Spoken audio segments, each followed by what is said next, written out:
ലോകകപ്പ് യോഗ്യതാ മത്സരത്തിൽ അർജന്റീനയ്ക്കെതിരായ നാണംകെട്ട തോൽവിക്ക് പിന്നാലെ ബ്രസീൽ കോച്ച് ഡോറിവാൾ ജൂനിയറിന്റെ ഭാവി ഇന്നറിയാം. കോച്ചിനെ പുറത്താക്കും എന്നുള്ള സൂചനകൾ ഇപ്പോൾ ലഭ്യമാകുന്നുണ്ട്. സ്പോർട്സ് ഡെസ്കിൽ നിന്ന് അനിൽ വാസുദേവാണ് വിവരങ്ങൾ നൽകുന്നത്. അനിൽ, അദ്ദേഹം പുറത്തേക്ക് തന്നെ ഉറപ്പിക്കുന്നുണ്ടോ?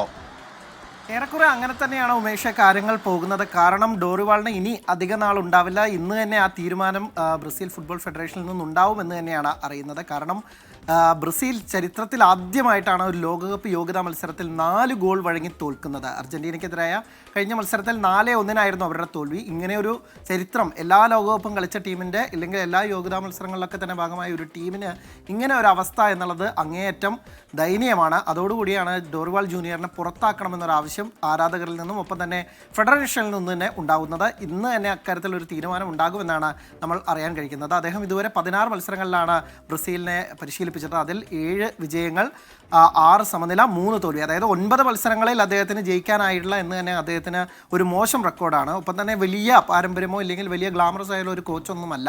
അതും ഈ ബ്രസീൽ പോലെ വലിയൊരു താരത്തിളക്കമുള്ളൊരു ടീമിന് അത് മതിയോ എന്നുള്ള ചോദ്യം ആരാധകരിൽ നിന്ന് ഉയരുന്നുണ്ട്. ഒപ്പം തന്നെ കാർലോസ് ആഞ്ചലോട്ടി, ഇപ്പോൾ റയൽ മാഡ്രിഡിന്റെ പരിശീലകനായ കാർലോസ് ആഞ്ചലോട്ടിയെയും ഒപ്പം തന്നെ അൽ ഹിലാലിന്റെ കോച്ചായിട്ടുള്ള ഹെസൂസിനെ അടക്കം കൊണ്ടുവരണമെന്നുള്ള ആവശ്യമുണ്ടാകും. എന്തായാലും ഇന്ന് ഇദ്ദേഹത്തെ പുറത്താക്കുമെന്നുള്ള വാർത്തകൾ തന്നെയാണ് പുറത്തു വരുന്നത്. ഉന്മേഷ്, വിജയകുമാർ. ശരി അനിൽ, എന്തായാലും ഡോറിവാൾ ജൂനിയർ പുറത്തേക്ക് എന്ന് തന്നെയാണ് സൂചനകൾ. അതിലെന്തെങ്കിലും മാറ്റമുണ്ടോ എന്നത് അല്പസമയത്തിനകം അറിയാൻ കഴിയും.